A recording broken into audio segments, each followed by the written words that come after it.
Galit na nga sa email dahil sinisira ng Sangre ang kanyang mga pinaplano.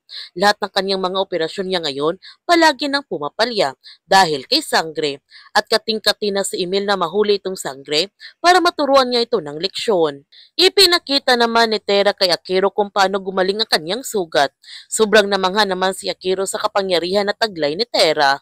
May malaking halaga sa ulo ni Tera at lahat ng mga tao ay interesado siyang mahanap para makuha nilang malaking reward at nalaman naman ito ni Perena na pinaghahanap na si Tera. Kaya nangangamba na siya dahil maraming mga mortal ang naghahanap sa kanyang hadiah, samantala siya ay nag-iisa.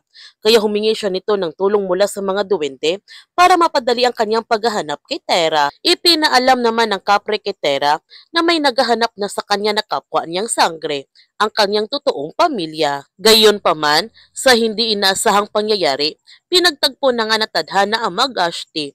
Nasaksihan naman ni Perena ang paglabas ng kapangyarihan ni Tera nung iniligtas niya si Mona. Kaya nilapitan nito ni Perena si Tera at tinanong niya ito kung sino siya. Habang si Flamara, muntik na naman itong mapahamak dahil sa kanyang katapangan. Kaya pinayuhan ito ni Adamos na kailangan niyang magtimpi dahil hindi pa ito ang tamang panahon para maging matapang sila. Sinabihan ni Flamara si Adamos matagal na siyang naging duwag, pero nandahil sa sinabi ng kanyang ina ay muling nagbalik ang alab ng kanyang puso at wala na siyang kinatatakutan nito. Kaya huwag natin palalapasin ang kapanapanabik ng mga tagpo sa Encantadia Chronicle Sangre.